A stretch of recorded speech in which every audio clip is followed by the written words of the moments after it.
Doesn't get better than this, huh? Well, because we're outside today, we're going to be rather spontaneous, and we'll vary the program from this normal order, so to speak. The intention was to provide those who were at the workshop, including yourself, with an opportunity to follow up on some of the questions that might have occurred for you when we were discussing all of this business about the heart and so forth and so on. And so we will use this occasion to entertain those kinds of inquiries. But because we are pretty much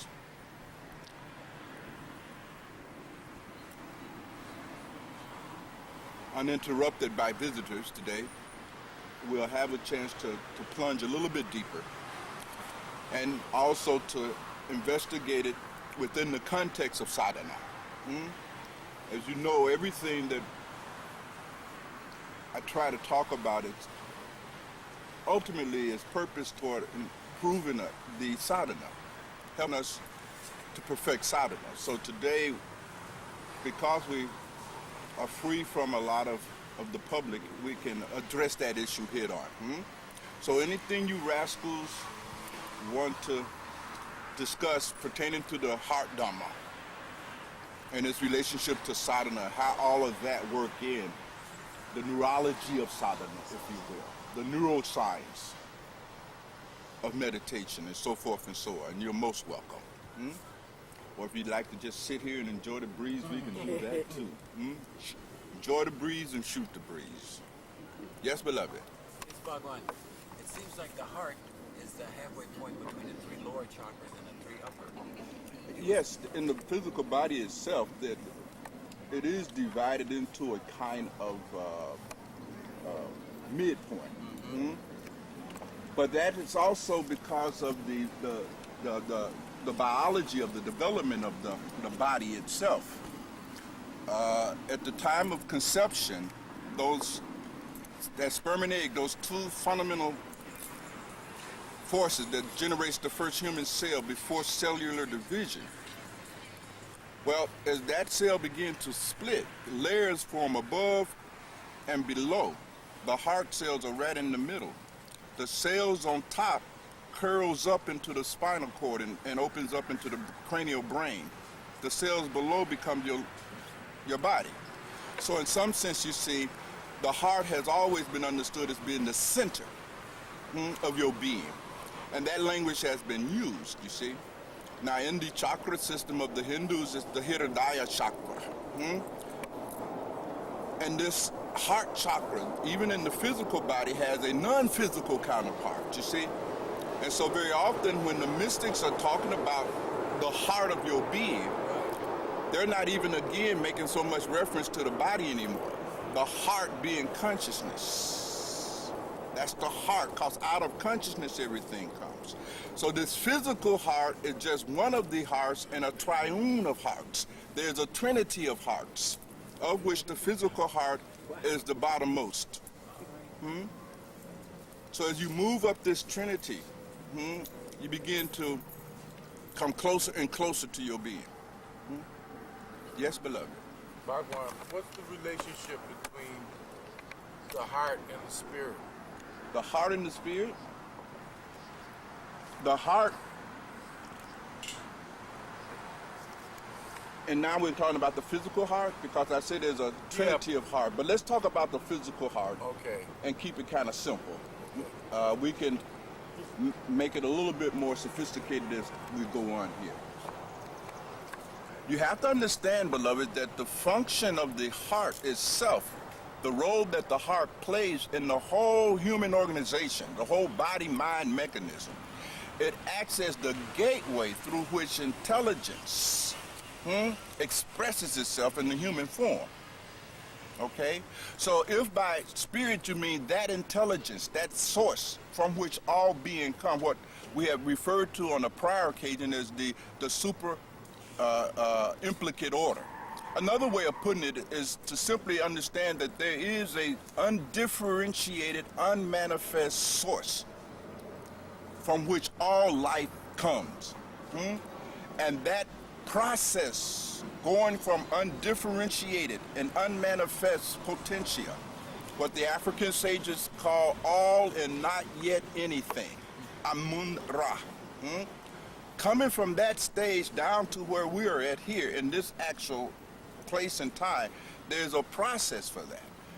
And we have talked about that on many past occasions. We talked about how this unmanifest, undifferentiated potential at its next movement, at the next level of its spanda, its movement, turns into undifferentiated but manifest potentiality. And then it moves again, you see? And from there it turns into differentiated, you see, manifestation of the possibility, right? And then from there it takes a particular form, the eplicate order, as David Bohm called it. You follow me? So the heart then is simply the physical mechanism by which the non-physical heart makes its entrance into being, into creation, so to speak. So it is the gateway.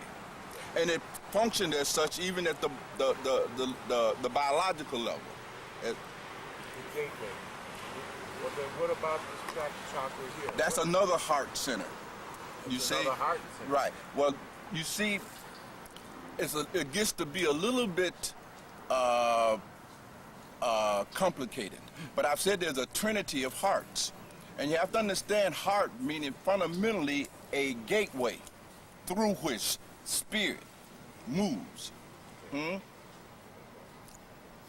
Now, all of these physical chakras, you see, are themselves a reflection of non-physical chakras. You see? And then there's a level beyond those, and so forth and so on. Although, beloved, in many traditions, this is referred to as the heart.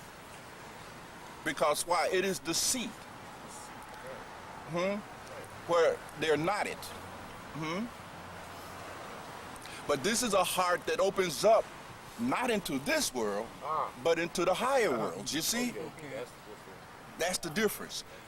It is a gateway to a different dimension of creation, to the higher realms of creation.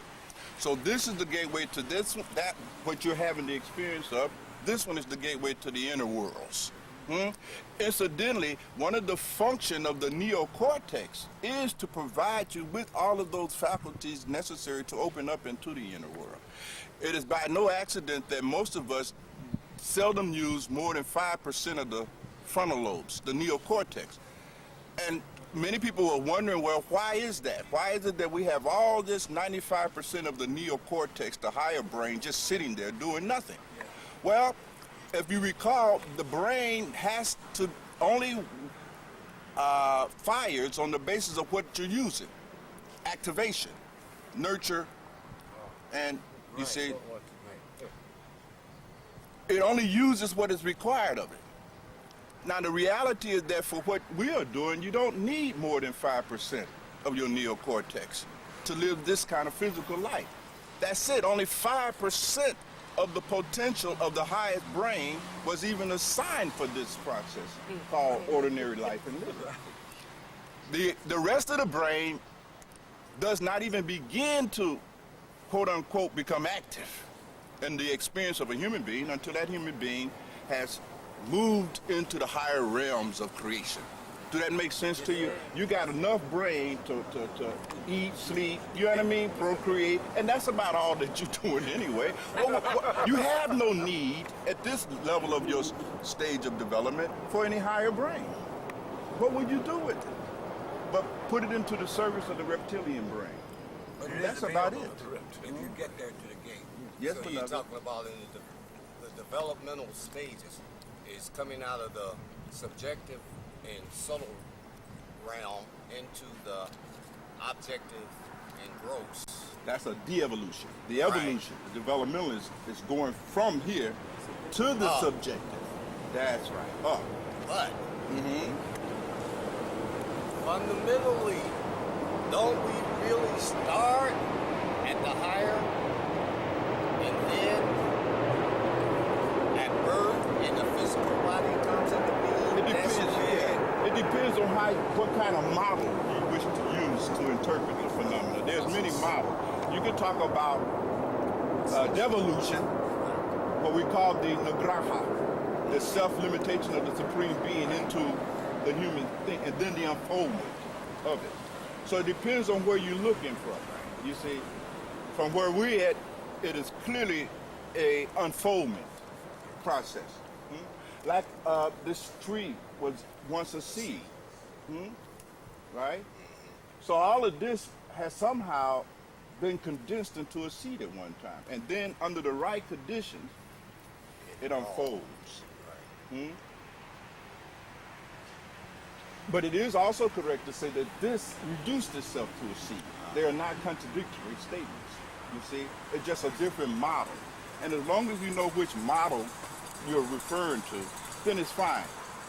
That way you do not fall into the error of making a distinction between what the reality that we're pointing to by these metaphors. You know what I mean? If I pointed this tree with one finger and you pointed it to it with your feet, we're not in disagreement about the fundamental reality, are we? It's the same thing. And so all of this is about how God becomes creation, ultimately. And we've had that argument in some detail.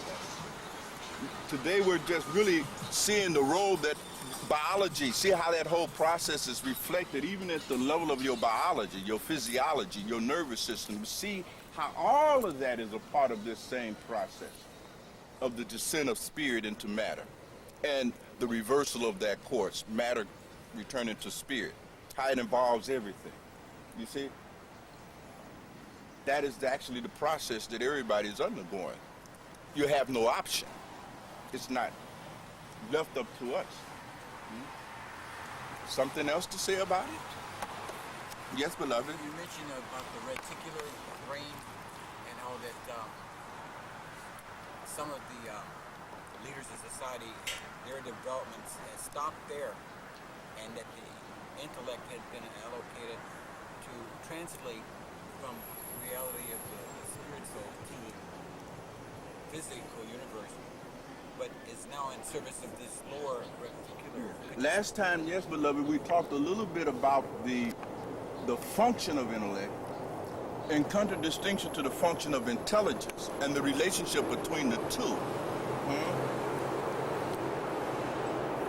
It seems that the intention of nature and evolution was that we have an intellect. Because without an intellect, it is very difficult for intelligence to express itself. But intellect is there to ultimately serve as a function by which intelligence, the intelligence of the heart, is able to give full expression to itself.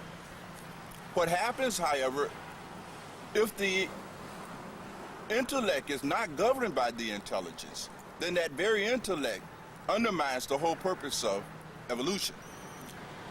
And bear in mind that only the heart can develop the intellect. The intellect can't develop itself, you see? And that intellect must be made very sharp.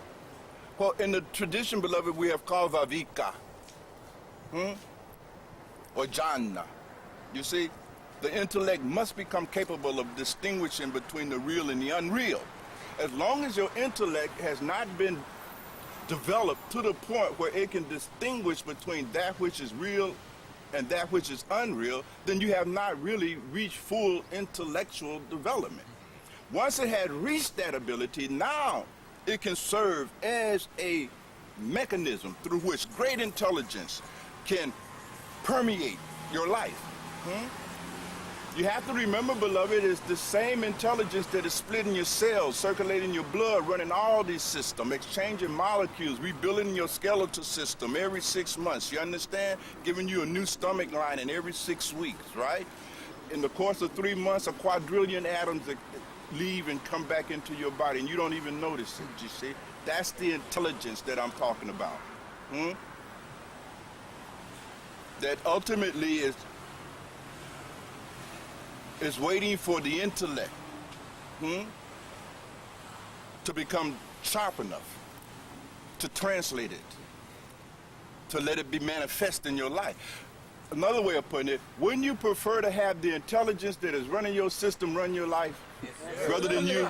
See, you're trying to run your life off your intellect, right? You see what kind of shit you got into, right? You seen the mess you made, right? Who wouldn't rather have that inherent intelligence that is beating hearts, metabolizing food, running your whole life, governing your relationships, in charge of your responses? Wouldn't that be good? Well, that's what evolution and nature has intended, truly. Is that this intellect is allowed to flow out into your life, but it needs the gateway of the intellect to do that, you see. Now, a lot more can be said about that. But if the heart has not been opened, then the intellect is just given in nature. Like you're going to get a mustache, well, you're going to get an intellect. You see my point? You're going to get breasts, you're going to get an intellect. It's given. You follow me? That's the 5% human developmental process, right? So it just comes. Now, what happens if you don't open up those higher, it feels, zones, faculties still lying dormant in the neocortex?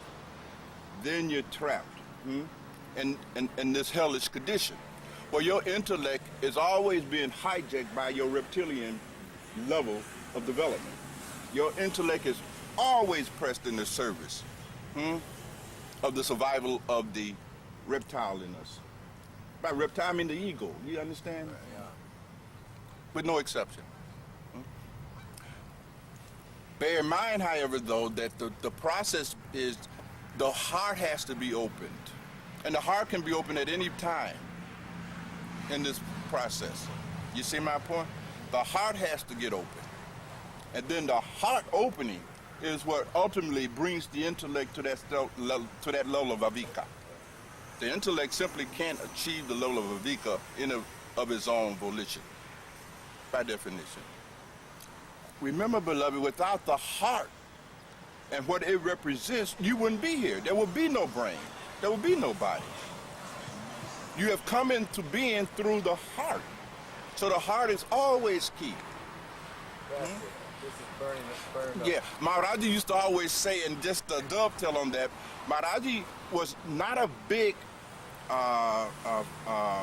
fan of intellectualism. In fact, Maharaji wasn't very intellectual at all. He didn't put much emphasis in all of this considerations and samyamas and so forth. Maharaji's emphasis was on opening up your heart. His emphasis was on love, being a good human being. You know, That's under your control. yes, opening up that heart. His sadhana was based on the heart. It was heart sadhana, seva, and so forth and so on. You see, a lot of times you rascals wonder, well, why Bhagwan having us do all this seva? What does that have to do with the spiritual process? It has everything to do with the spiritual process. Because to do seva, you have to open up your heart. And those of you who can't do seva or had trouble doing your seva have only had it because you couldn't open up your heart. You could not move beyond your reptilian disposition.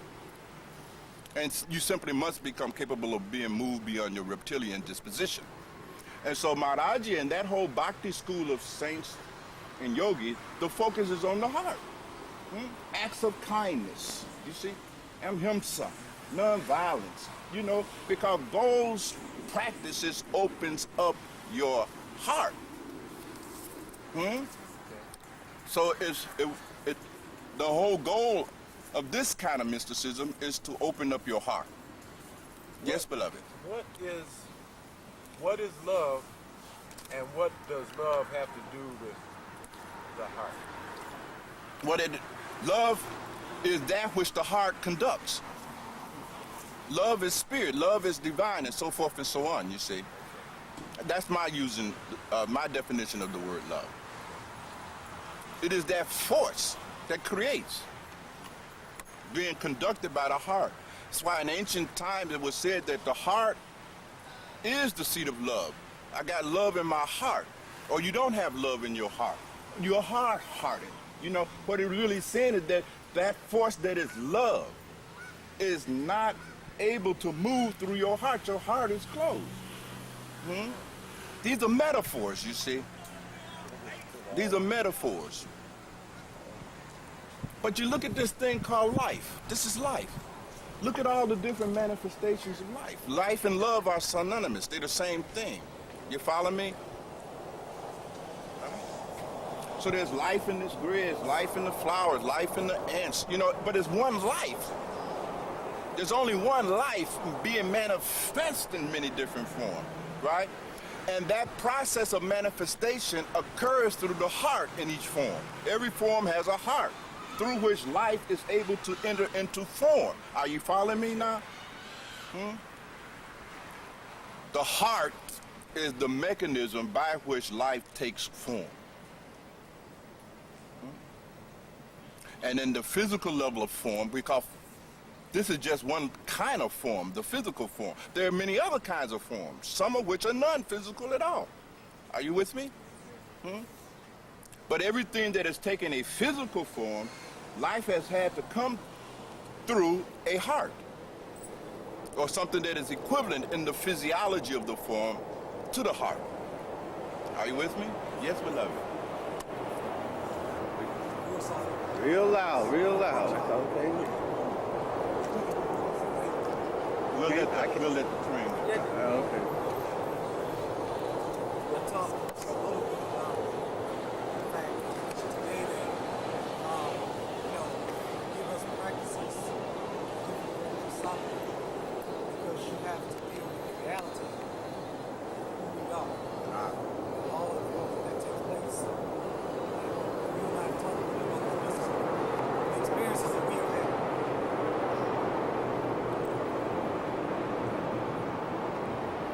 And just the realities of different types of psychological traumas, so on and so forth, that people experience. And in their strivings and our strivings, my strivings to do the sadhana, to open up the heart. And then maybe as African people, there seems to be so much that has to be overcome to really have a chance to get this seed upon a fruit. Can you talk about how you are tailoring and striving to give us the sadhana that speaks to the reality of the fact that these experiences are real and they have to be undone in the heart to really open up the heart? Yes, yes. Psychologically as well. Yes, the whole argument for the psychological necessity of getting straight as a prerequisite for the next movement in the spiritual course of development. Is that what you're saying, beloved? Yes. Why that is so, and why that is necessary, and how that works? Well, again, you see, nature itself is developmental, isn't it? You don't get a neocortex unless the reptilian brain is there first. You know what I mean? It has to be there first because it becomes the foundation, you see? Well, in some sense, sanity or psychological balance is the foundation for further growth along your human axis of possibility. But I will tell you this, beloved, even before there is the real sadhana that really confronts dealing with all of that trauma in you, there must be something even more fundamental that must first occur in the life of each and every one of us. And that is that you must really decide what you wish to do with your life. And that is one of the things that I have tried to put a lot of emphasis on. A lot of the considerations that you all were entertaining in the past were different ways of asking you the same questions. Of all of the different possibilities for your life and your living, what will you do with your life? Now, the presumption is that you are here because you have decided that you wish to devote your life for the sake of God realization. But if that has not been really accomplished in your case, if deep down inside you, you are still conflicted about whether or not you will in fact devote your life for the sake of God realization, then not even the psychological healing can begin. It will not begin, in fact. You follow what I'm saying? Because there will be nothing to trigger it. You therefore will not even be emotionally predisposed to even confront yourself in terms of your trauma and all of these other problems. You will be running from all of that. You follow me? Because there's no higher goal in you. You see? So the first thing that you have to do, you have to really, on a day like today, find a tree like one of these trees, sit down under that tree, and enter into the basic and most profound consideration of all. You have to really consider all of the different possibilities for your life and living. And from those possibilities, you have to select one. You have to really ask yourself, do you really want to become God realized? No fooling, no kidding. Not ask yourself, would it be nice to be God realized? Yes, it would be nice, you know what I mean? But you really have to put that question to yourself. It's almost like asking the same kind of question, do I wish to get married or not? I mean, it's a real question, full of all kinds of implications, obligations and responsibility. That starts the process, you know? It's like, beloved, when you decide, I'm going to get married again. That calls you to start transforming. I mean, you got to get rid of 5 or 6 girlfriends. You follow what I'm saying? You got to do something different with your money. You got to stop wasting. I mean, it triggered a whole process of transformation. Is that right? So you see, beloved, how that decision is what triggered the transformation, isn't it? The transformation simply will not occur in any other case. You see, you will play with it. You see, it will be a game. The game of self-improvement. But that's a game. It's nothing but a game people play with themselves. Because there's really no intention to improve in the first place.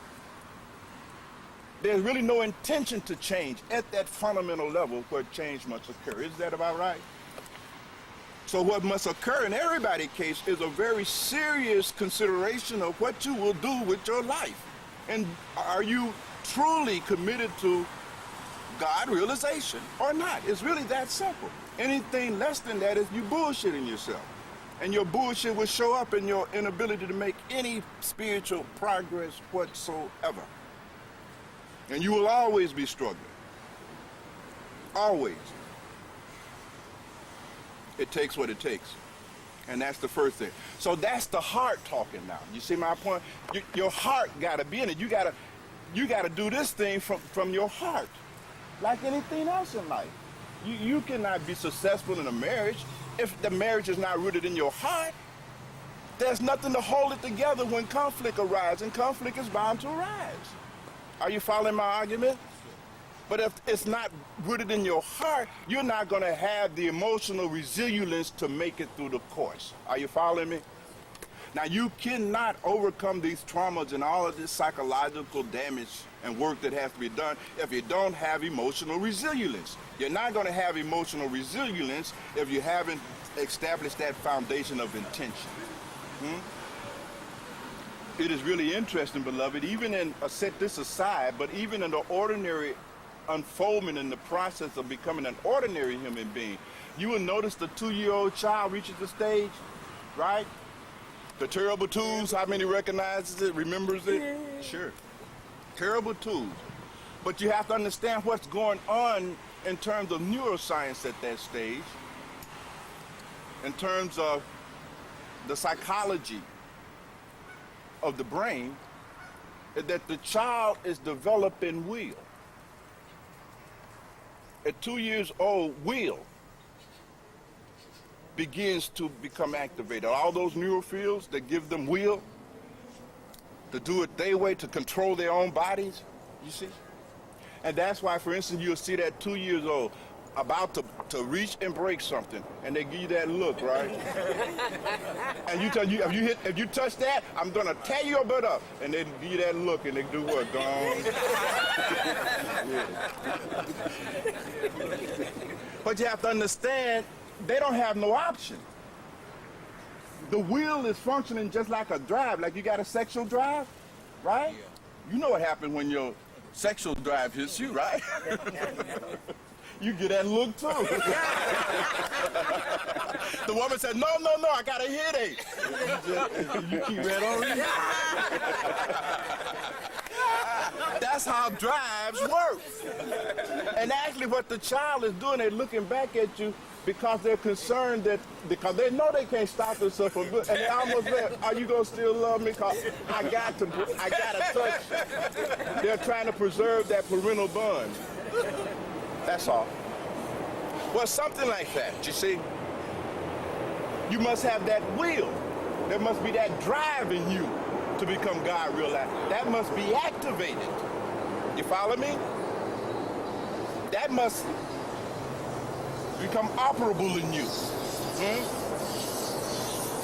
Piaget talks about pre-operational, concrete operational, and post-operational. Well, there's something like that in the sadhanas, isn't it? There's a pre-operational level of sadhana, where everything is mechanical, there's no particular intelligence in it, you're just going through the motion, blah, blah, blah, blah, blah, blah. You know what I mean? Very dependent stage. I mean, you'll meditate if somebody get on your ass, yes. You see, but you have no individual drive to do the sadhana. Just like a kid, you know what I mean? Without will. But at some level, you see, if you are to move further in the process of self and God realization, you must develop the will to become realized.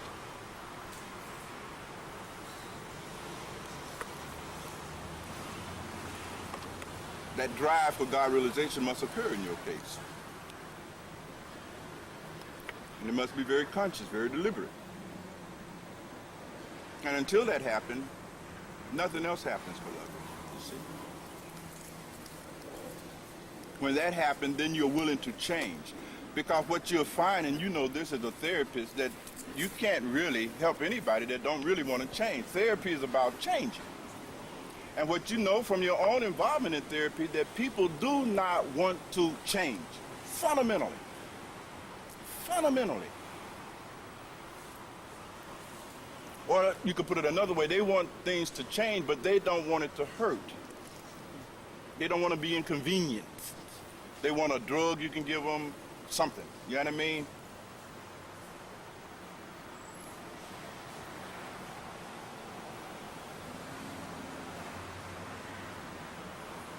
But once you have truly decided in your heart that you wish to become self and God realized, then you become willing in that same moment to go through whatever ordeal that is associated with that. You become willing to change. You even understand why you must change.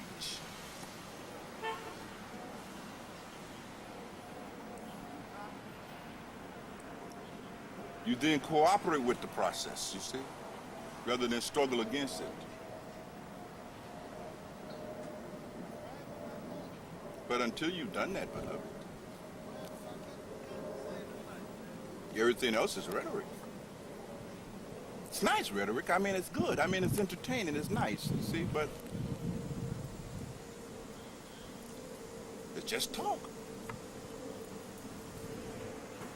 Now, once we have decided then, beloved, that we're going to go for it, now we enter into the great jihad.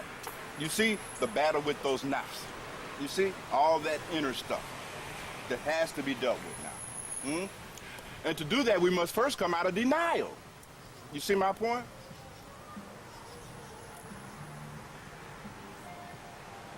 This denial almost acts as a form of myelinating the trauma. Are you got me? Y'all understand what I mean by myelinating from the last workshop? That thing that locks in the pattern, right?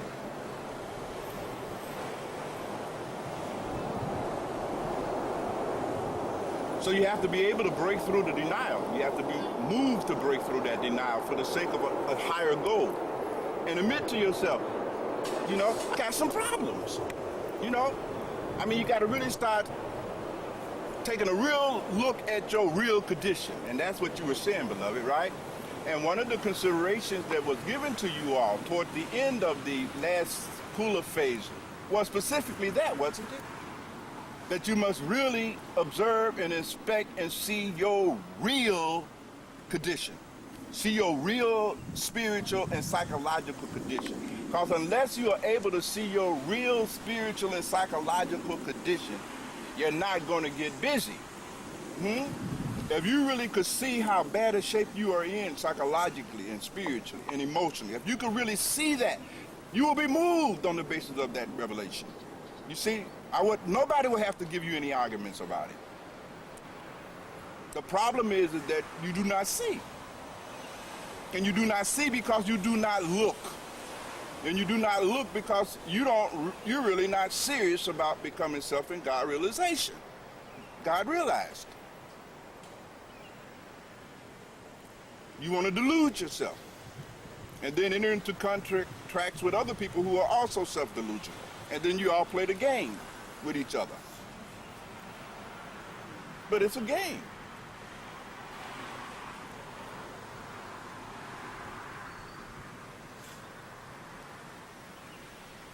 Now, when you begin to inspect all of these aspects of your true condition, what you begin to see is some of what we talked about in the workshop, right? Upon your first examination, you will see to what a degree you are still pretty much reptilian.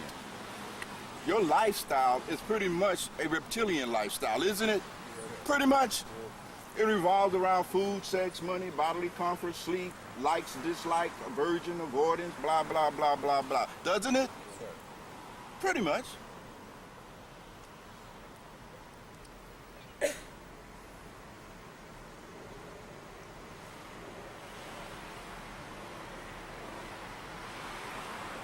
And unless you have made the conscious and deliberate decision to move beyond that reptilian level of your life, you will not move beyond it.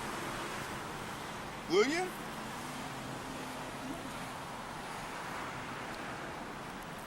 And what makes it difficult to come out of this denial is our ego mythology. And I've gone through all of that argument, haven't I? You see? So, as long as you got this image of yourself that is totally inconsistent with your real condition, then that precludes any kind of progress, even psychological progress.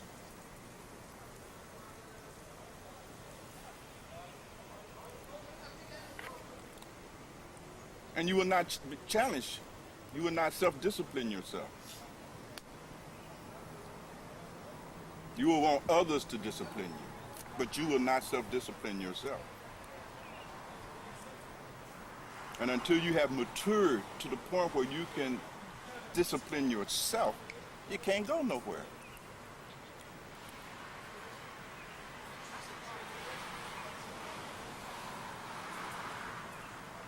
You know, even, it's interesting, even in ordinary psychological development, at about the age of 11, you will notice children playing together, around 11 and 12. For the first time, you see what is emerging in them is self-restraint, naturally. They start playing by the rules. They start saying, you can't do that. You know what I mean? They start putting limitations on each other, don't they? You begin to see the emergence of self-regulation, right? I can't do that because that's against the rule. They become something higher than the impulse that govern their behavior. Have you noticed it? I mean, so at some level, you know, it's almost natural to impose limitations on yourself. Unless you are arrested. Unless you have not even become as psychologically and emotionally developed as an 11-year-old child. Then you simply follow no rules. You can't follow any rules. You're not mature enough for that.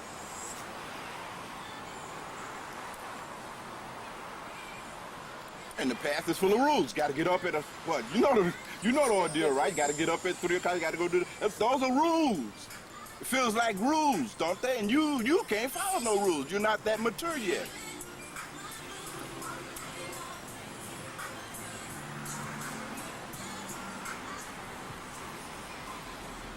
You're still living a lawless life, and that is the life of a child, whose life is characterized by the inability to follow any rules. What makes them a child? So there's much more that can be said about this, beloved.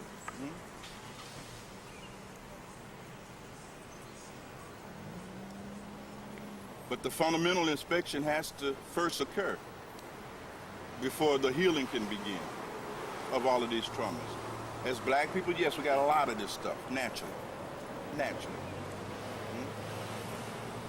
Naturally.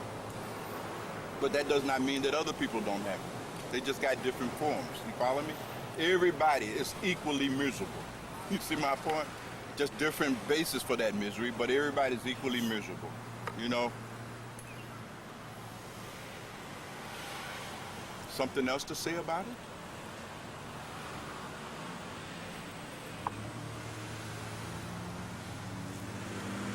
Veronica. Okay, Ronnie Kamari, then Veronica. I just want to know what the third part is. What completes the Trinity? What She completes said- the Trinity?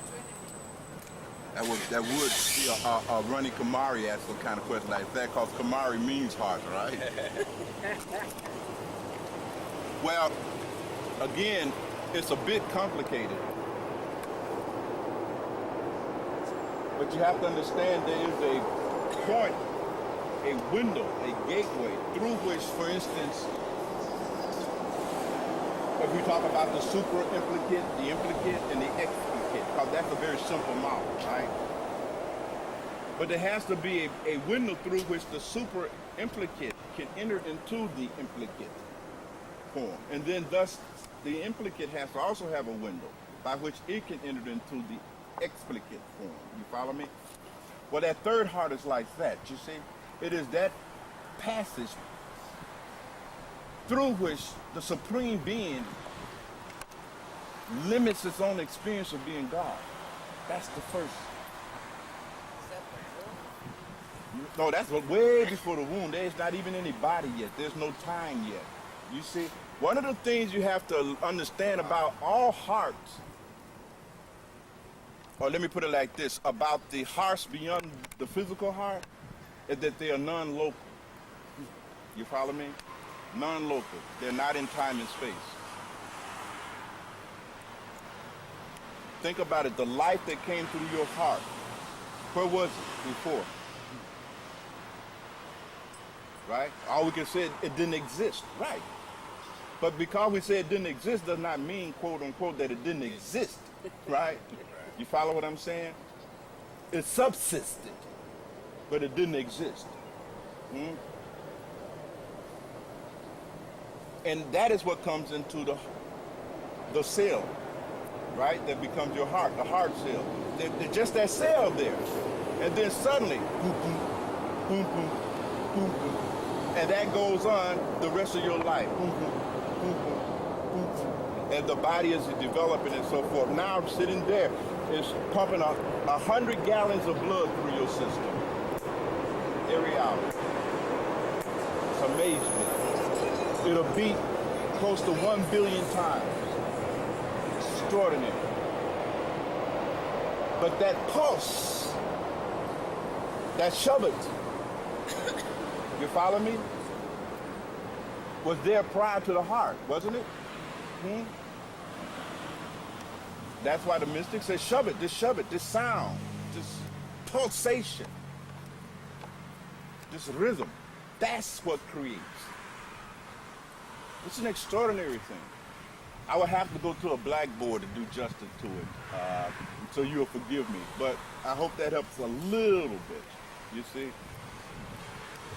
But these hearts are really gateways leading from the higher to the lower. It's got to pass through a gateway every time it steps down.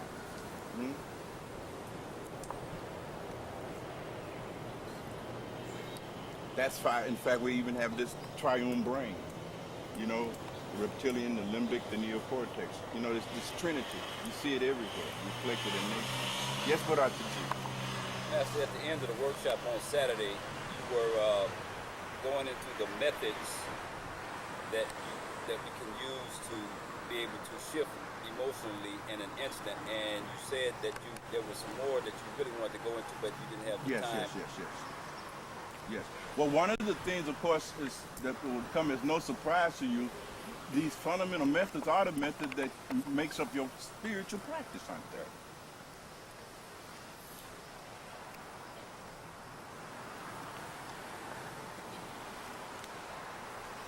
Now,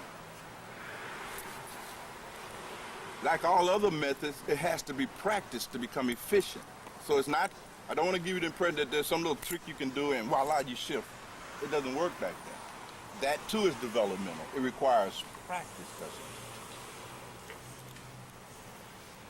Now, I suppose in ancient time, the most fundamental form of that practice was simply a practice that is associated with breathing. The Sufis really developed a profound science of breath that later on was adopted by many Hindus. Later called pranayama yoga. And this has to do with the breathing. And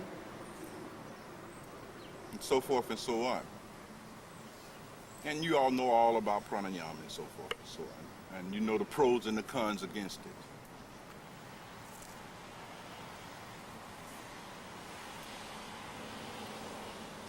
But the principal means by which one is able to shift these emotions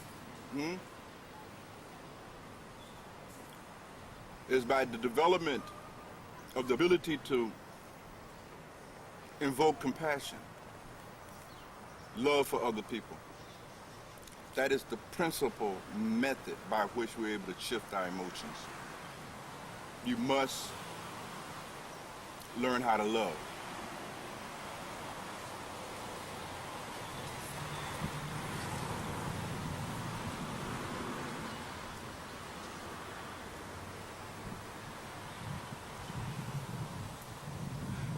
Now, to understand that fully, beloved, a lot more has to be said. Now, for instance, you have to observe that we all react to our environment, both human and otherwise. Is that about right? And the way that we react and respond to our environment, both human and otherwise, is pretty much a reflection of how we have been habituated, patterned, developed, so forth and so on. Is that about right? Now, we can also see that this spectrum of the ways we respond to our environment itself can be divided into different categories and levels. Are you following me? Now, and that division is based entirely, again, on the brains. The reptilian individual has two principal ways of responding to their human and non-human environment. Is that about right? Anybody remember what they are? Right. Aversion or or attraction, or Buddha about to say fight or flight. Right. You will see that the person that is basically arrested at the reptilian level of human development is a person whose reaction and response to their environment is fundamentally one of fight or flight, confrontation or avoidance. That's reptilian. You follow me? That's not love, is it? Is it? No. Are you right? No. So see, nothing up my sleeve. No. Right. Then there's other ways that people tend to respond to their environments, both human and non-human.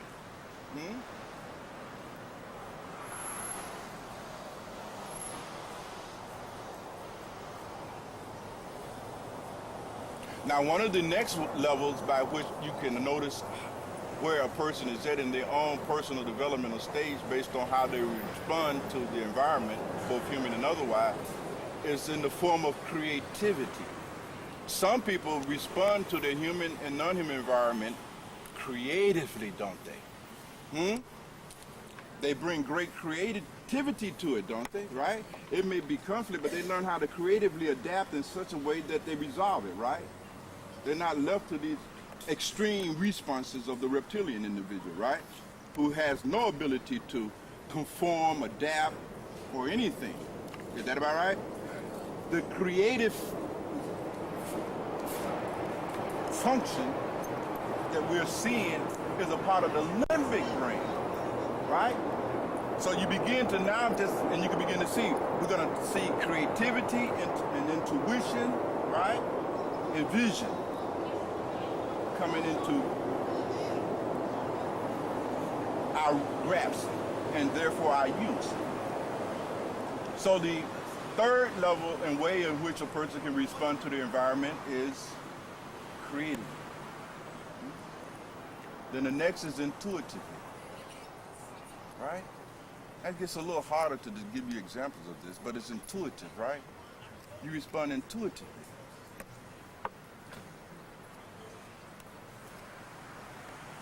And notice, incidentally, that each higher level of response brings with it a much higher level of morality and harmony and balance.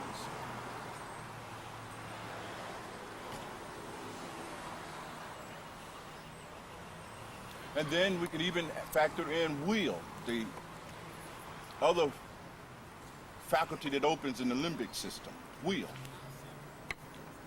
So a person stops being reactive now and become what? Proactive.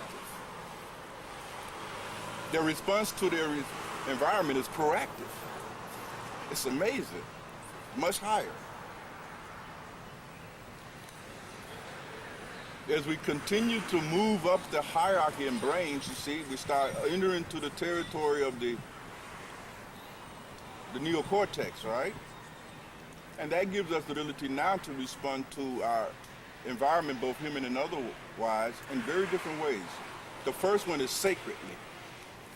The response is a sacred response. That is interesting. Because one of the things I said about the heart and intelligence is that intelligence always acts on the basis of, one, what is in the best interest of my well-being. That's the first thing that the intelligence of the heart considers. But right along with it, too, and what is also in the interest of the well-being of everybody else. You see? Third factor that it considers is what is in the well-being of the world itself, including nature and animals and everything else. Then it acts on that basis, once it's able to look at all of that. So the intelligence of the heart always governs our response to the world in such a way that whatever we do is not only in our own best interest and contribute to our well-being, but to the well-being of all sentient beings and non-sentient beings. It is the bodhisattva response. That's heart. That's sacred. But beyond the bodhisattva response, there's one last one, and that is the divine response. And then you interact with the world as God. You see, you make no distinction between it and yourself. And all the prior ones, there were distinctions, right? At the divine level of response to the world, that whole experience of the other is outshined by the realization of your own oneness. It is an extraordinary thing.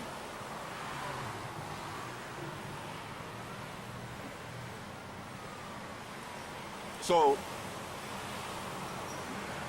your ability to shift your emotional experience and your emotional reactivity to the world is largely dictated by where you are at. Are you following me?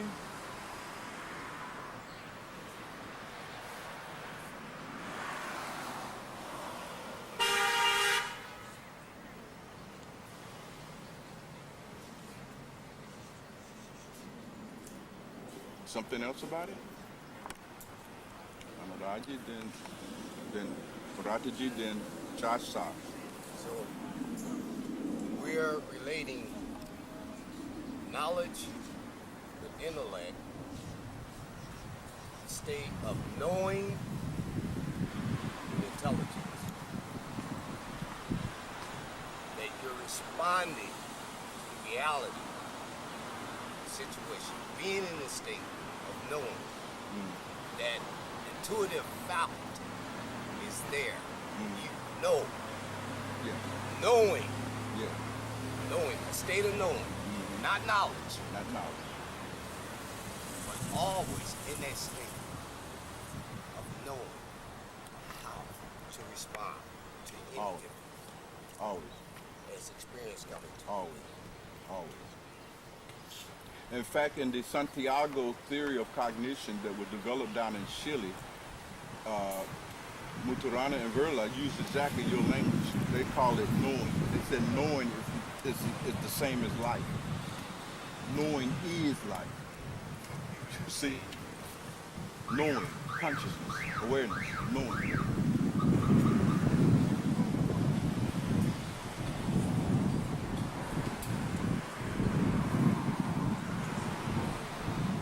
You just intuitively know. And that's a much higher response, isn't it?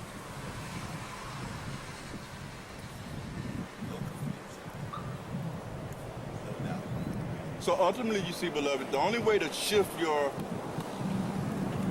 responses, emotionally and otherwise, is that you got to make the spiritual part. Now, the means by which that is accomplished is Simran, Bhajan, and Dhyan. Just to make a long story short, right?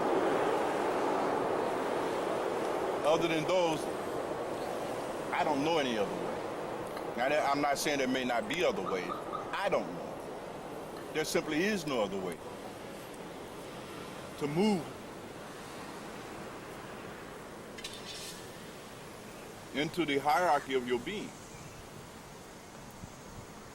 You can't do it by reading books. You can't, the intellect, you can't shift emotion with your intellect. You know what I mean? You've tried that one, haven't you? Doesn't work good.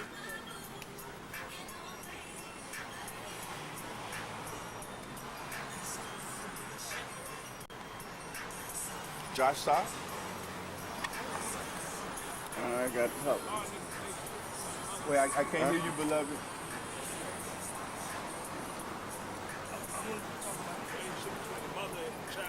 Mother and child.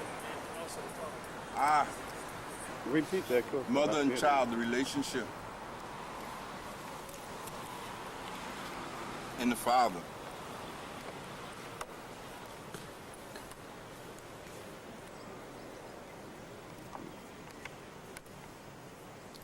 In the tradition, beloved, the mother has been called the first guru. And she has been called the first guru because of the extraordinary role that the mother plays in the healthy and normal development of the child. Her role is crucial. Now, I've said that, and when I say I don't mean I. It has been said by everybody who observed that the process of human development, and that human development occurs through two fundamental processes. One is called nature and nurture. Well, the mother is playing a vital role in the nurturing part of the developmental imperative, right? Because the imperative is that the 100 billion cells that the baby is born with will make 1 trillion connections, okay? That sets that child up for the entire range of human experiences, including God realization. It's all the wiring and circuitry is there. But none of that circuitry functions unless activated from the environment, either the human or nature. So of course, you know, the baby's got to be fed right, and they got to get good nutrition and all of that. But besides that, what else is required is the nurture part, the human contact. This initial human contact comes through the mother. She's the principal form of such contact because the child has come out of her body. And while that child is in utero, you see, there's so much going on that synchronizes its own development with the mother's. Now, let me give you some for instance, okay? Just bear in mind that all of the neural fields for the senses, i.e. seeing, touching, tasting, feeling, smelling, right? We all got those, right? Those are fields. Those are the sensory fields. Those are the capacities, right? And the child is wired with them, right? But they don't get activated unless the mother nurtured them. Now, this is interesting. Now, this is really interesting. You see? For instance, when a child is born, If you notice in mammals, have you noticed in mammals how most mammals lick their newborns? Have you noticed that? You all have puppies and kittens, right? You've seen that? They lick them, don't they? Right? Well, the purpose of that licking is to stimulate the skin, which is the principal organ of feeling, right? Touch. Without which the sense of touch does not get fully activated in that child. This is really interesting. And you will know when the sense of touch has not been fully activated in the child because the child tends to be, have poor sensory motor skills. It's interesting.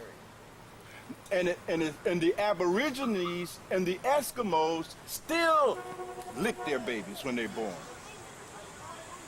Of course, we don't do that, do we? And I'm not saying lick that afterbirth, right? That's ooky, right?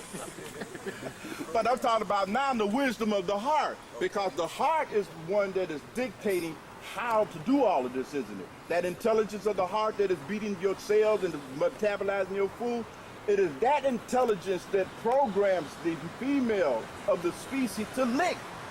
You follow me? So this is part of the nurturing thing, you see?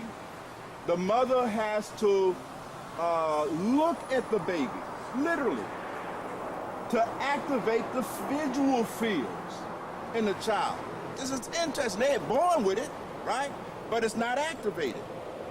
Now the child operates in a 12-inch sphere, they call it. 12 inches away from his face. That's his world. So the mother has to enter into the subtle world of the child, visually. And by holding that baby, looking at this baby, cooing with this baby, it actually is activating the baby's visual system. And you know when it's fully activated because the baby will smile. It's a signal that the circuit has been opened. If you're looking at your baby and they ain't smiling, you got to get closer or something. You know, because sometimes they may have had something to interfere with their subtle fear.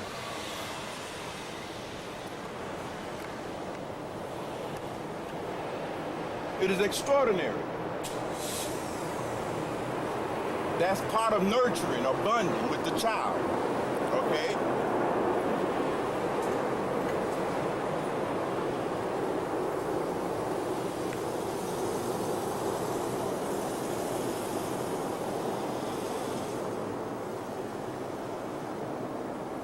The parent has to talk what we call parentese to the baby. And all of us who are parents know might understand my example. Parentese, when you talk that silly little talk to the baby, necessary. Absolutely necessary. It is as if nature has wired the woman and the father, if he's been wired and not drinking that day, you see, to talk parentese. You do it instinctively. It's not coming from your conscious mind. That is coming beneath the threshold of your consciousness. That's the wisdom of the heart moving your mouth. You follow me? Because you have to talk parentese. Because when a woman talks parentese, she is mimicking the same frequency of sound that was available to the embryo in utero. Right? And the baby has developed all kinds of muscular responses to those in utero sounds, right?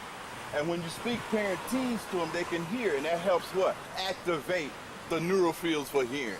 Very important. Very important.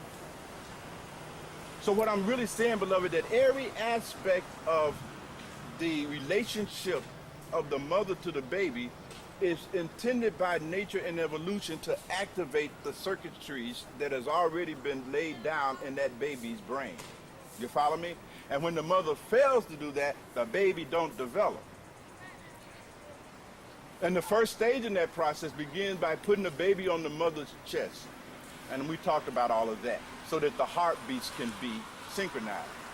But I think, Josh, probably one of the most important things, though, that we can take from this is the necessity of the mother to bond with that child, to give that child that kind of proximity to her body, physically, right? That's why the fear has been made 12 inches. That baby has to be close to you, preferably on the body.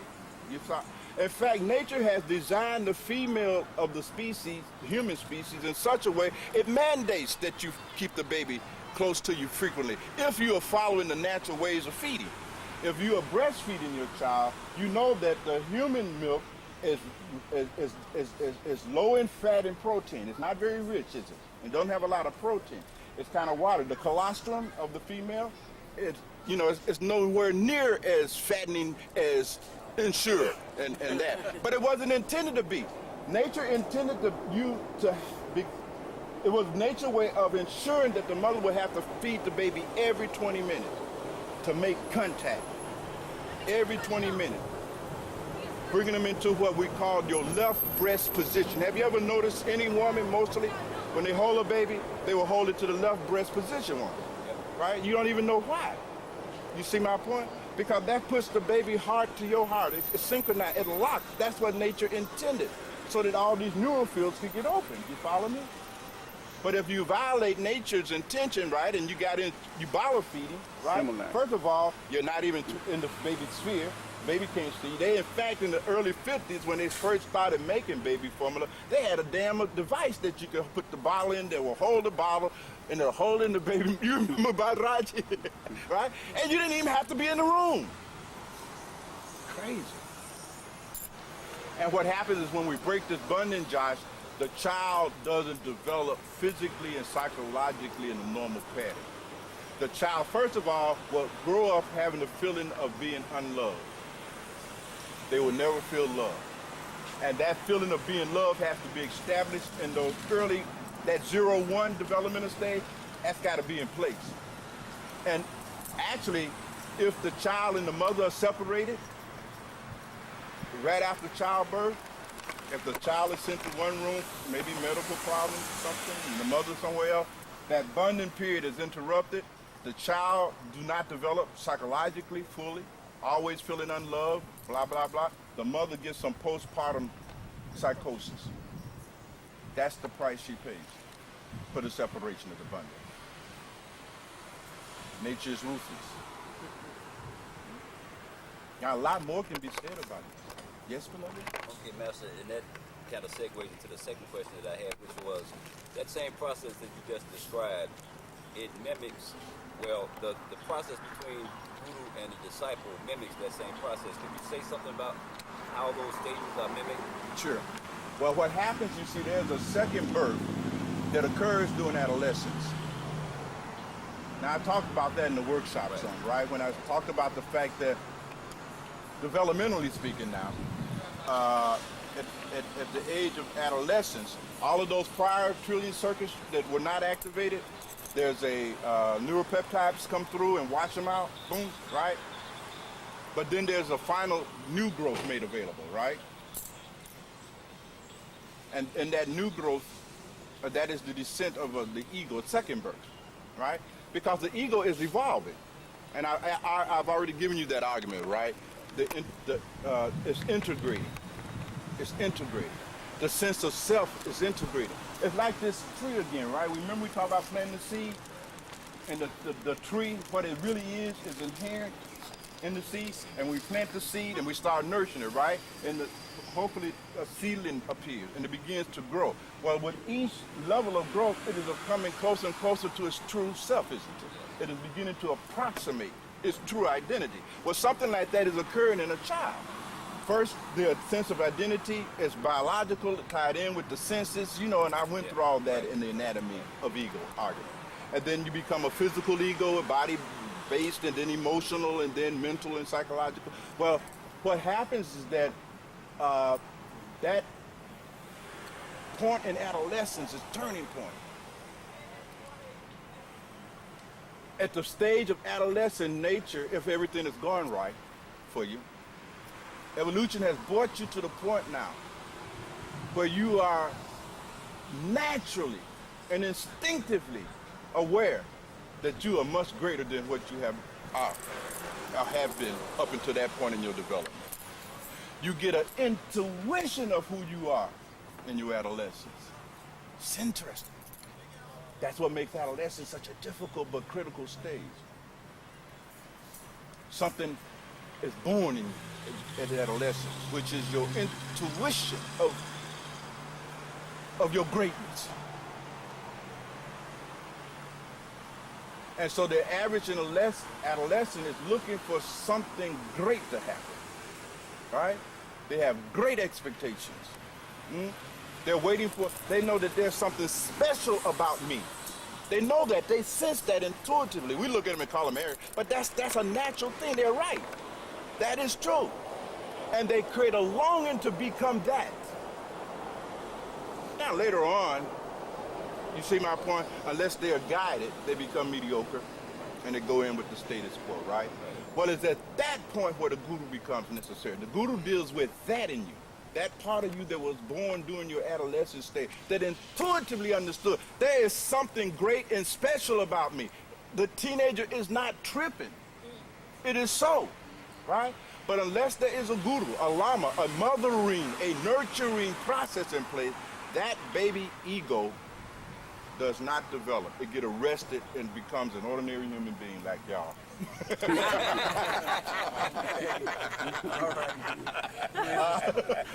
Who has abandoned the whole possible, who have forgotten about them being special. They're strictly into the most ordinary, mundane. I mean, they're giving up on life, basically. They're basically giving up. They're just trying to go to work and, you know what I mean, and stay out of trouble. I mean, they have abandoned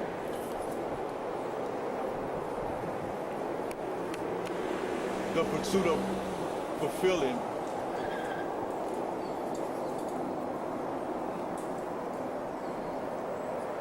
that impulse to be great and extraordinary.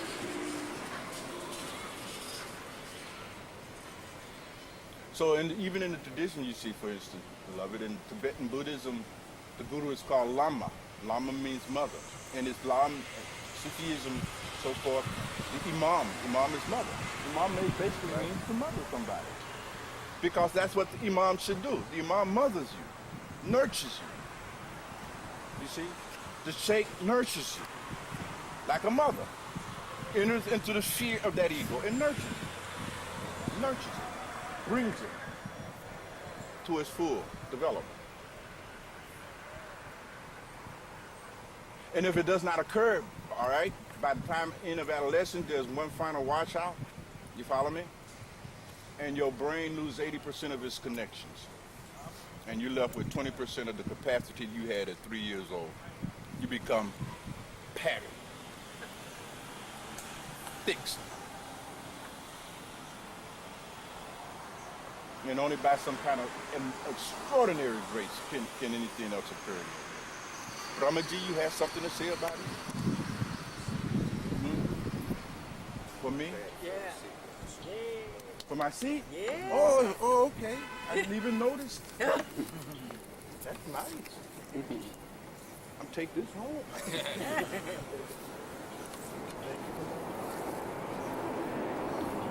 Yes, beloved. If that's the case, then how come in, I guess this tradition, usually do you wait to initiate somebody until they're 22? Yeah. By that time, hasn't that feelings already? Well, that's only in this age because most people repeat are that still, question. Repeat the question. Okay. You, I was saying, how come in this particular tradition, the masters and gurus wait to initiate somebody until they're like 21 or 22, haven't by that time that greatness already been washed out? well, in our modern times, you see, beloved, this rule of 22 wasn't always the case. It is just, in these times, a person is still fundamentally an adolescent until about then. You know what I mean? We tend to have an extended adolescence. You have to remember in ancient time when a boy was 13, 14, 15, this boy married, farming, you understand? Not like the 14-year-old today who can't get beyond their Nintendo games. You follow me? So in this modern time and place that we're in,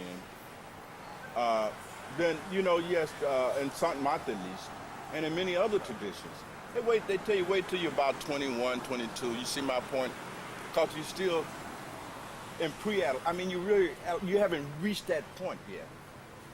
See, even when I say that you come into adolescence, you see, beloved, and that is the time when something higher in you is born. But even adolescence, normal adolescent development is not even there anymore. So you really don't get, how do I put it? Where you used to become an adolescent at 15, now you're adolescent at 20-something now. So Yeah. it's still adolescence. It's just delayed adolescence. You see? But what used to be adolescent is kind of mid-childhood somewhere. You follow me? So that's where that quarter life crisis is. Quarter life more crisis. like adolescent now. Yeah. They're more like adolescents. Yeah, absolutely. I don't know if that helps you at all, but That was the point. Josh saw it? We can't hear you. Oh, the father. Yes, I forgot all about it. We keep forgetting about the father, don't we? Thank you, Josh. I guess that tells you about how important the father is. But yes, of course, the father has much to do with it. Because that baby lives within the unconscious feel of the father. Just as the baby is in utero to the mother and so forth, that baby lives inside of the psychology of a man. That whole vibe, is presence or absence, whatever the case may be, is impacting on the development of that child.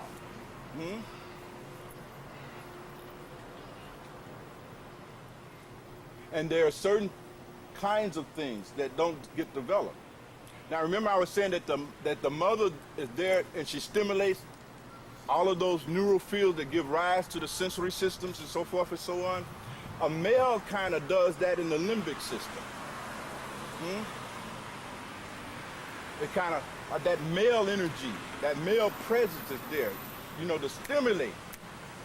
For instance, I was talking about the 11-year-old boy with rule following, right? You can see children without fathers have difficulty following rules. You almost can see the connection instantly. Because that father is there, you know what I mean? And his very presence, sometimes he don't even have to say nothing.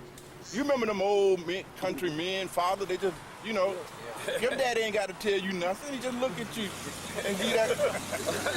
And you understand, shit, I better go take this out. I better go, you know what I mean? It was nonverbal. You see? Well, without that, you see, that child very often then do not learn how to put restraints on themselves. You see? And so it interferes in that development.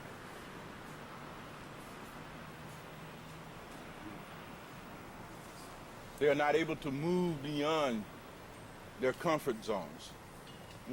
They become over-nurtured. You see? By the mother.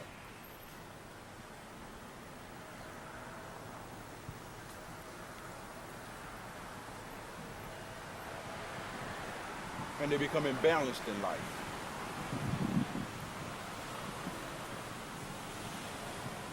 Now, it doesn't mean they become evil, bad people. Don't misunderstand me. But they are not as functional as they are otherwise capable of being because of the absence of that father force in their own limbic development. The other thing is even more so is on the neocortex. What little of it that we use, the father has a big role in that. Because the father has a lot to do with triggering your ability to do abstract thinking. Girls, for instance, that are not reared in the presence of their father tend to do less well in math.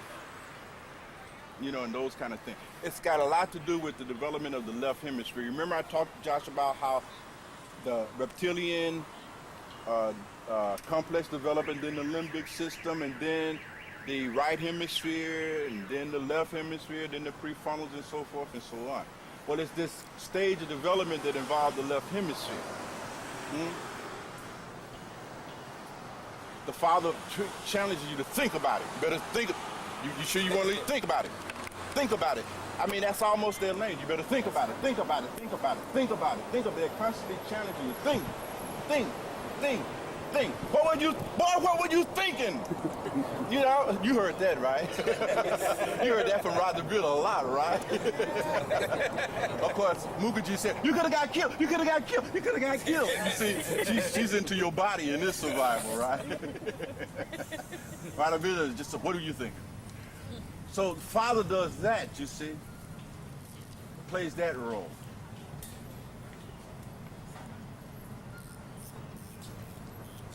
Now, sounds like we're talking about the father role as being a Johnny-come-lately, but when you really look at the biology, what you find is that the sperm in a man, you ever remember your biology, that sperm? What is at the end of that sperm, the tip? At the head, right? What is that head doing? Wiggling, of course, right? But besides wiggling, it is also glowing, and it's what? Pulsating, right? And when that sperm penetrates the egg, that pulsation is what triggers the what? Wow. Your father is the source of the heartbeat itself. The male is the vehicle of life. Your semen, your sperm, it has electrical charge on it. And when it hits that egg, it sets it off.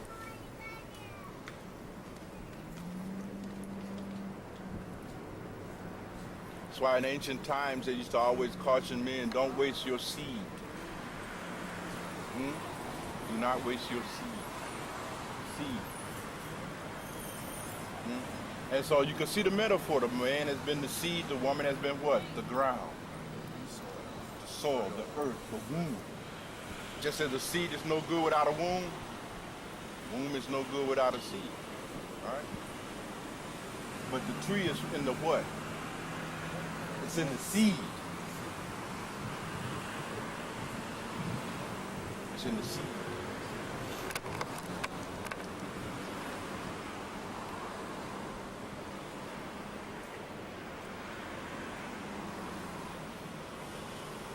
And so a lot of what is in the man eventually emerges, don't it?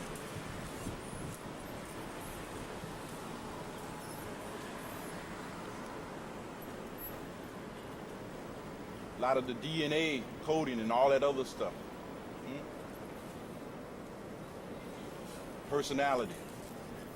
All these other kinds of things. It is a profound matter.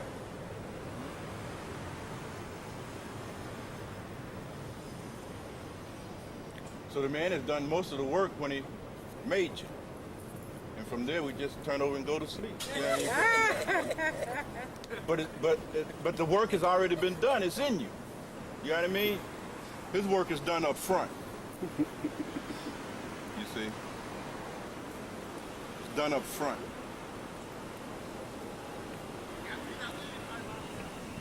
All right. Is there anything else to say about it? If not, yes, beloved? The board. Yes, the board of G. What happens to Louder. when they have a father that's not that, that balance, that's still praying for the attention from the mother and the child's supposed to get this attention, at that time of nurturing. Does the child become unbalanced at that time? I missed a little bit. Okay, I'm asking them the dad. The dad is like in competition of the mother's time. Does the child become deprived of some of those elements that you named, of thinking about it? Yeah. In It's fact, still present in the home. yeah, I understand what you're saying. In most cases, you see, when a woman has that baby, if that bonding process has been put in place, it opens up those neural fields that contain the collective intelligence of the species for providing maximum nurture to this child. You become not just the mother of that child, you become the mother of all children in that moment. Because it actually opens up that part of your brain that houses all of that information. you know? And what normally happens then is that the mother now cuts the father out the loop. There is no splitting up, no nurturing with no father. That don't even occur. And it reflected even in your sexual drive. Normally when a woman have a baby, her sex drive drops. Gone. You know what I mean? Because it's a new love that is arising, right? But I can understand that there may be a man that is competing for that nurturing, right? But most women will not, if they're fully bonded, they're not going to put the nurture of the child in jeopardy of this man. Now they may still be interrupted a little bit because he's needy. And you can understand that's probably a man who himself didn't get bonded. And he's still looking for that mother's bonding, right? So this man tend to become very needy. He needs women to nurture him, because he didn't get it. You see, he can't violate it. So he probably brings that over into the relationship with the woman, right? He's looking for his mother, and not a wife, and they're entirely two different things. But in any case, if the woman has bonded, you know, in the way that evolution has intended, then she will only go so far, and she would never go far enough to threaten the child. But even in that stage, but I'm saying like when they get to the age of 2 on up, when they get to is that interruption of that male not having his nurturing something with the child that Oh, well, yes, you become competitive. The male, in fact, most men respond, because most men are, unfortunately, you know, some way or another, dysfunction. Because this is the Western culture. You know what I mean? But one of the things that a lot of men experience upon the birth of a child is jealousy. They become jealous of the child. You know, because the child is getting all of the woman's attention, right? So they become jealous, right? Later on, at about the age of 2 or so, when the child is more mobile and so forth and so on, and the woman let the man back in, that triggers the what therapist in a child? The what stage? Oedipal, right? Oedipal stage begin. Now the child, it reverts. Now the child gets jealous of the father. You see? So you're gonna have two jealous men, either way it goes here, right? But then what happens slowly, and from the child part, there's two things that happen. From the child part, the child will start imitating the man. You know what I mean? Because he figured that you giving him more attention because you like him better, so let me mimic him. And that way I get my attention going on. And the son will actually start imitating his father for the sake of getting your attention. Now for your childish husband, what he started doing, guess who he started imitating? There you go.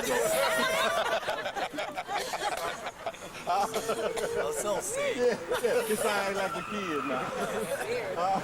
Scary, right? But again, you see, it's very ordinarily that woman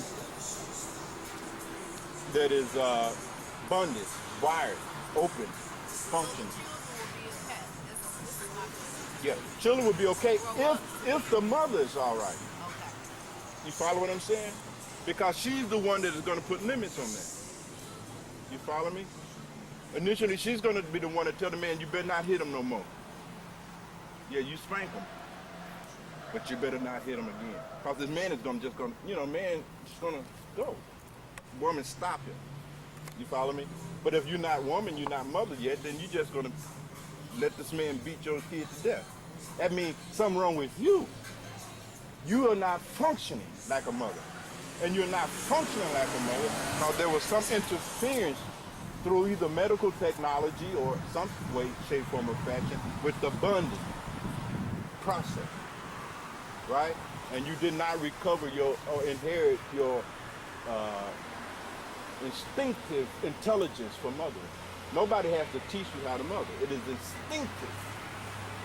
It is wired, right? And that's part of it, right? Protective. You've seen in nature, right? The mother. Yeah, same. Wait, I think I wore you rascals out today. take just a minute and we'll have a shot. Yes, beloved? Okay, Anasawa, you done real good today, Anasawa. I'm proud of you. Bhagwan, you spoke about the reptilian part of the brain. What about the armadillo? The amygdala. And that's in the limbic system. Yeah, that's good. Well, that is that part of the brain that really, at least according to science, contain your whole sense of what is normal, what is familiar, what is safe, what you will permit into your experience. It's like, for instance, if you notice, with all of the senses, for instance, you only are having the sensorial experience of that which is not a threat to your own inherent sense of well-being. You're not experiencing the totality of what can be experienced. The brain limits experience. Are you following me? There's a part of the brain that limits your experience. And it limits experience, confines experience, and only allows you to have experience of that which is non-threatening or in the interest of your well-being. For instance, take the visual fields of a frog, and of course we won't be able to go into all of this, but a frog, if you look at a frog and you look how a frog is adapted in nature, right, with the tongue, right, and the frog feeds off flying insects, right, so his visual fields have been developed by evolution in nature in such a way that the frog can only see something that is moving. If you put dead flies around a frog will starve to death. The fly must be moving and it can catch it. Otherwise it dies. It can't see. It'll starve itself to death. So what it means is that its visual fields have been adapted, right? Well, in some sense, the amygdala adapts us, right? So that whatever is inconsistent with your image of yourself and the well-being of that image, you will not even experience it. What Gurdjieff called your kunda buffer. There's a buffer, and you buffer out everything, anything, right? Now somebody will say something to you, right? And you got something in your brain that will only allow you to hear that which is non-threatening to your image. If anything else, it screens it out. You won't even hear. You won't even see it, touch it, taste it, or smell it. So this amygdala performs that kind of function. It controls what actually goes up to the neocortex to be decided upon. It sends up the work to the neocortex, right? Well, what about the frontal lobe? Yeah, that's the neocortex, the frontal lobes, right. Well, logic, That's reasoning. the part of the brain that holds the intelligence? Not intelligence, the intellect. Okay. Yeah, but it is the part of the brain through which intelligence intends to function, right? When it's, but the frontal lobes, which is probably the only part that is developed in human beings currently, 5% of that, the lower frontal lobes, right? Remember this neocortex, the new brain, is about 3 or 4 times bigger than the other 2 brains put together. You know, in fact, nature had to fold it up to get it in the cranium. That's why it's wrinkled. It was originally a sheet. Remember those sheet of cells? And they were so big, nature had to fold it up to fit it into the brain. The other 2 little brains fit nicely, right? But it's the new brain, so the head, you know, and we're not even talked about the cerebellum and all of that. The point I'm making, beloved, is that this frontal thing is where it gives you the ability to do rational and abstract thinking, visionary thinking, to act upon what Piaget calls the post-operational. You can operate. Now, let me give you an example, for instance, beloved. If you look in children and their developmental stages that they go through, they start developing the ability to do symbolic and metaphoric thinking, right? Conceptualizing. They can see certain things, right?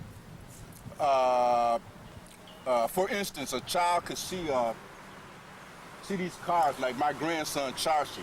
You know, he's a car fanatic, right? But even as a little boy, a smaller boy rather, I mean, before he was 2 years old, he could take this whole scene here and reproduce it with videotapes. He could make videotapes, you follow me, act like cars in his mind. And you all have seen kids do these kind of things, right? They can transfer a creative, imaginative experience onto something concrete, right? All right, now, what you have to understand, something like that is there with the frontal lobes. You see? The frontal lobes and the ability to do logic and reasoning can come up with a way to act in your best interest, right? But it is based on who you feel you are. If you feel you are the body, then that's what the frontal lobe's gonna do, isn't it? That's all it's gonna do. It will always be in the service of the lower part of your sense of self. So that's its function. The intellect function is to figure out how to do shit. That's its function. It figures out how to do things, right? How to impact concrete things, how to do it. But that's it. You know what I mean? If you're able to open up the third eye, you start activating higher parts of the brain that now become more and more sensitive to the heart. But you see, you're not going to open up the third eye unless you open up the heart. It's not going to happen. You follow me? Again, I want to emphasize that that's why these mystics prescribe the sadhana of love. You must love somebody. You got to do something. You got to move beyond your ego. You got to do savor. You got to do that. That's not optional. It ain't like you're going to go and sit in no cave and manipulate your body, mind, and become enlightened. That is not going to happen. The heart is the only thing that can develop these higher faculties in a way that will be in your best interest, you see? Now, let's say if you could, by some trick or happenstance, manipulating your breath and all of that, able to open up some of these things, right? Then you'll probably wind up losing your mind, losing self-control, because that kundalini will open up in a person that has no heart development adequate to contain it. You follow me? And you become a monster, you see? So it's all of this is designed to be driven, because remember, it's this same heart that has opened up this part of the brain, this part of the brain, and this. You see, they're not disconnected, right? The more you open this, the more this grows. You got it? So open this more, and this automatically opens. It's wired to open in response to this, you see? And then the intelligence is there to govern and control all of that. Otherwise, beloved, it becomes disaster. You see evil geniuses, right? They're geniuses, intellect developed, right? But they're evil. And you see us, all of us, you know, it can point to something that we've done in our life that was wrong with our intellect. We used our intellect for a very wrong reason. You know what I mean? To hurt somebody, to get even with somebody, to ridicule somebody. You know, we've all done that, you see?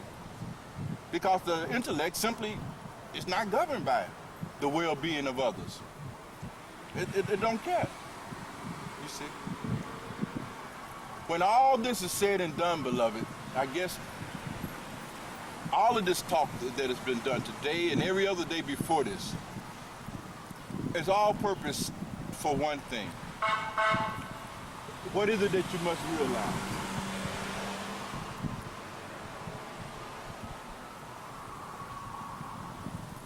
Before you can really, truly be motivated on this path. What you must realize is that you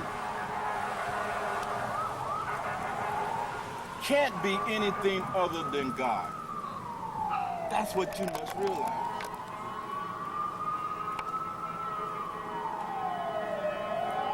That's what you must believe. That must be your working hypothesis and premise.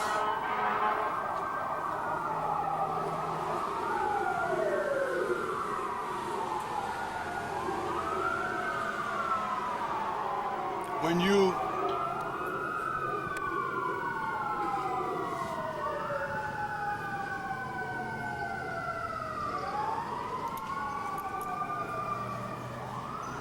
when you say who I am,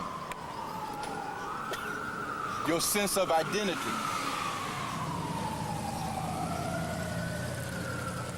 you can no longer refer to the body because you must have made the inspection. You must see how this body that you say I am, right? This body is changing continuously.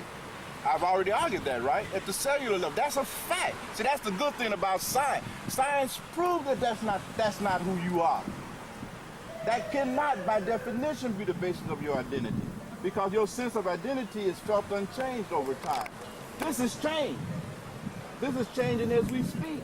That's a whole new skeletal system in you, man. A whole new stomach lining in you, right? You're breathing in 10 to the 22 power of atoms and exhaling the same amount in exchange with the rest of these atoms. You follow me? You're breathing in the atom. Your body is made out of atoms that used to be a tree in Afrika 3 months ago somewhere. These elements of the body, earth, wind, fire, blah, blah, blah, that stuff is random and it's recycled. They're not steady states. Are you following me? So your identity is not that. You are not the body. Scientifically, set aside the spiritual argument. I'm talking cold-blooded science here to you. If you are having the experience of being the body, if that is your fundamental sense of identity, you are under a tremendous illusion, because science does not support that conclusion. Nor are you your emotions, because that too is constantly changing. Constantly changing. Isn't it? So you can't be your emotions. Can you? Hope not, Bhakti Mahaji. Nor your thoughts, because what is happening to your thoughts? But you are not feeling like you changing. Your fundamental sense of identity is not, you are not having the experience of change. But everything that you define and call yourself and point to as being yourself is changing. Therefore, how do you account for this uninterrupted experience of being the same self? How do you account for that? You see? Yes, Paravaka.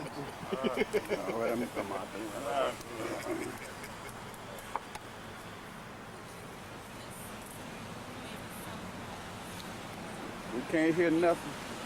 Last week at the workshop, you made a statement that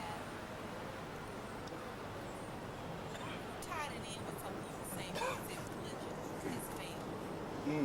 This is why religion fails.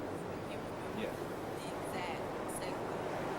But I thought about that a lot, and I just wondered if you were just going to elaborate on it a little bit.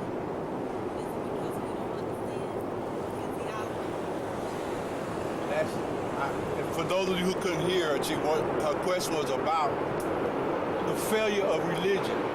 At the workshop, I said that psychotherapy has failed because people are becoming, quote unquote, worse and better human beings.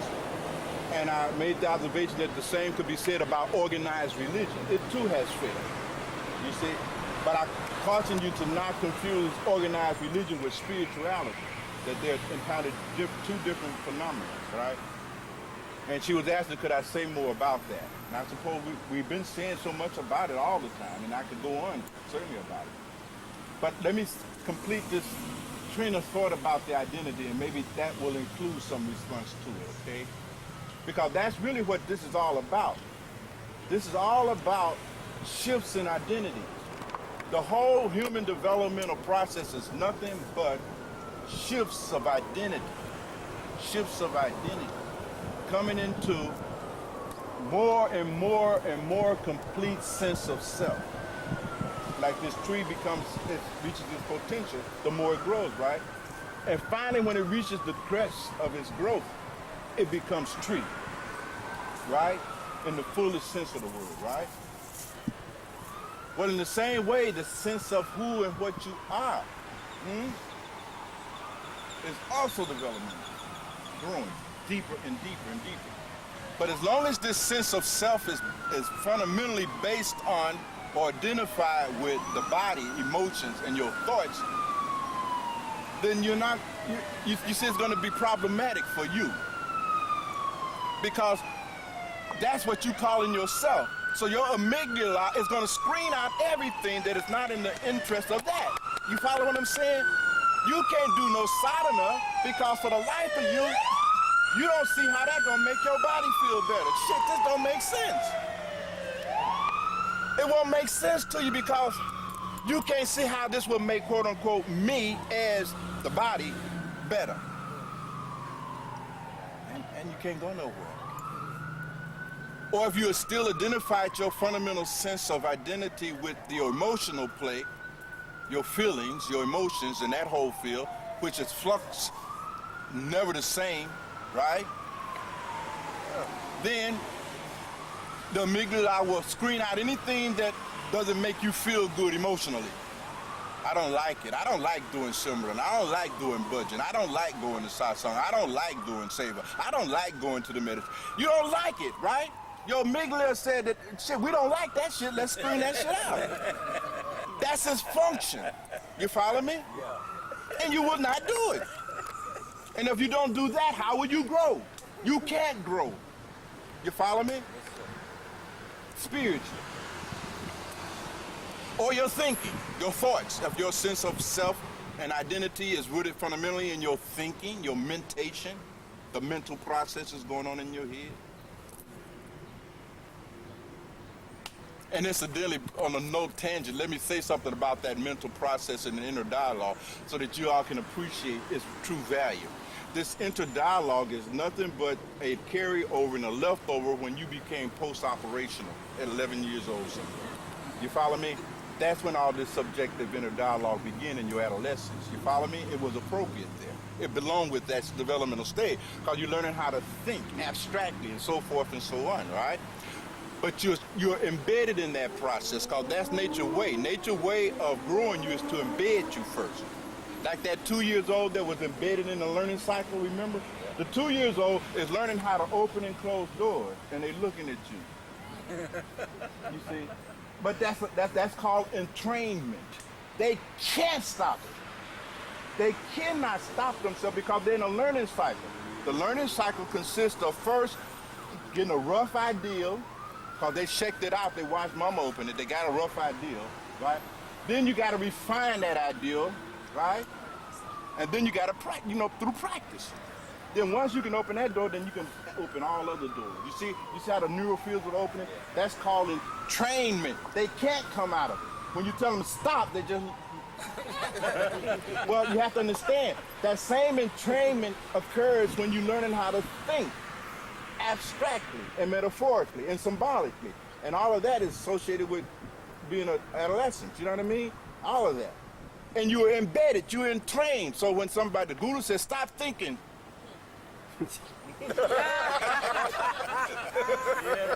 you can't stop thinking. Right? Entrainment, right? But that's all it is. It's a carryover, you see? You're not that. You see, you're in entrainment. You haven't learned how to think yet. That's why you're thinking so much. When you really learn how to think, entrainment ends. Just like when the 2 years old master the dope, they're gone. That's right. To the next thing. If you still got all this inner dialogue and you still all this process, it's because you haven't finished learning really truly how to think. You don't even know how to think. That's why you're still thinking. And in that embedment and entrapment, your sense of identity is trapped. You follow me? And as long as you do that, then you can't really implement the sadhana, can you? Because the sadhana says you must take your attention out of that, right? And ain't no way you can do that. That's self-destructive to you. If I stop thinking, what's going to happen to me? You can't. So there has to be at least, if you're going to think, then at least think you're God. You follow me? That's the best use of thinking that I can recommend to you. You follow me? Because you can't get out of your thinking. But if you start thinking that you're God, that paves the way. That sets it up. You follow me? That will lead into its own culmination. For it is simply so, by definition. And I've given you that argument many times in the past. If everything is a manifestation of God, then so are you, not just these damn trees, right? And the grass and the birds and blah, blah, blah, blah, blah. And you cannot be anything other than God. But God is not a thing. God is a process. Now this is what you gotta make sure you understand. God is a process. And that process is what produces product. This body mind is a product. You are the process that give rise to the product, not the product. You got me? You are the seeing, not the seer or that which is seen. The seeing. You're the process. You're not the subjective experiencer of phenomena or phenomena, right? You're that. That's right.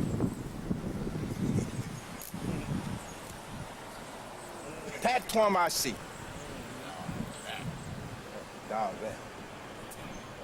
And if you can't have the experience of it, that's all right. At least think of that. Start that.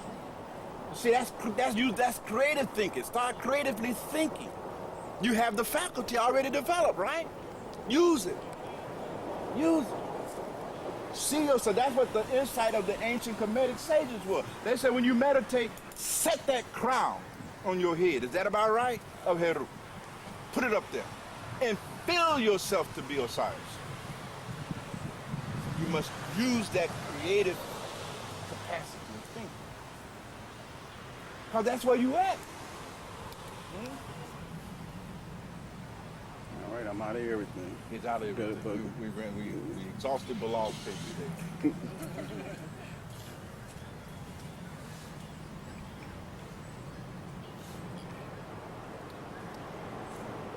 So that is what it is to be realized.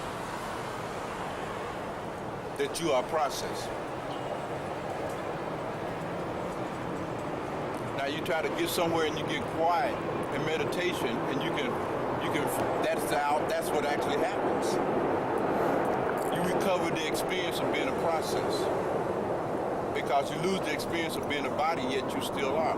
And you understand this body has arisen out of me, not me out of it. You follow me? You begin to have the experience of this falling away of your emotions, and you realize the emotions have come out of me, not me out of it.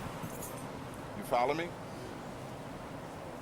You recover the experience of being prior to your thinking, and that thinking has come out of me. You become the process. There's a writer, Bernadette Roberts. Anybody familiar with Bernadette Roberts? Anybody read Christian Mysticism? Well, Bernadette Roberts is a contemporary Christian mystic. And Bernadette came out of the Catholic tradition. And Bernadette is way out, you know what I mean? You think God is way out. You see, you haven't seen anything until you see Bernadette Roberts. And Bernadette talks beautifully and with almost the accuracy of a scientist about it, this whole business. So it's not something that is merely confined to the Radha-Swami tradition or this tradition. I mean, it is simply so. And she confesses that what happens, of course, and this is true of anybody tell you this, but in Buddhists, they definitely mention it. The first experience is the experience of no self. You've probably been wondering, what is this experience of no self, right? Well, self as body is no self. You understand? This is no self. This is not the self. That's just what they're talking about. The experience of no self. And you find out there is no self in the sense that you've been thinking. There is no such self. You see? This is not the real self. This is not a self at all. This is just something that is arising out of the self. This is a product. You follow me? So Bernadette talks about her experience of the no self. And it's just a beautiful modern day confession of the same old ancient confession that all saints and sages have been making since time immemorial.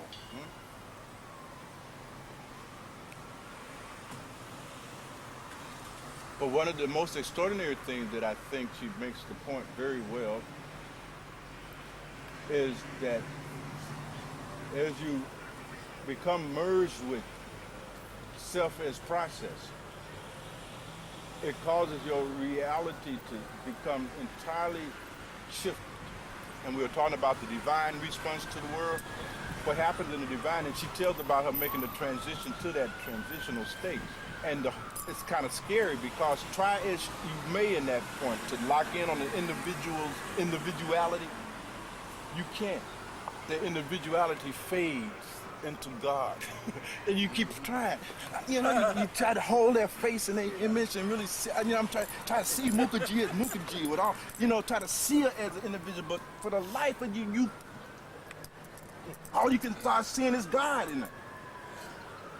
The ability to see God, experience God outshines the ability to experience people's individuality and personality. You can't even experience personalities no more, you know?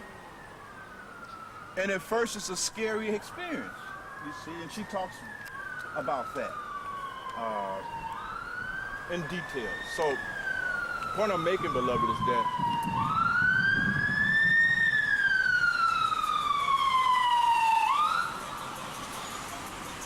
this is the west side, so you know you're gonna hear some police every 10 minutes. Ain't no sense of being disturbed by this, right? It's the west side. They might roll up through this grass in a minute now. The thing is that you gotta really see do you believe, can you accept that in your heart? Can you accept that greatness? Because as an adolescent, you could buy it. At the adolescent, that's what you was intuitively feeling. That in fact, yeah. You see, they came out as bravado, you know what I mean? But intuitively, you recognize that I'm something, and I am something great. You recognized it intuitively, and indeed you are.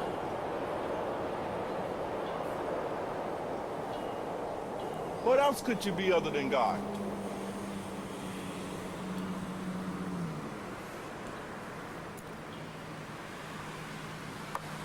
Certainly not the play of the atoms at the level of the physical body, and not the play of emotions, and not the play of thoughts. If you are intelligent, what other conclusion can you come to? Can you? So that's what you get to do. Go somewhere today, find out if you can accept your divinity. Because what else could you be other than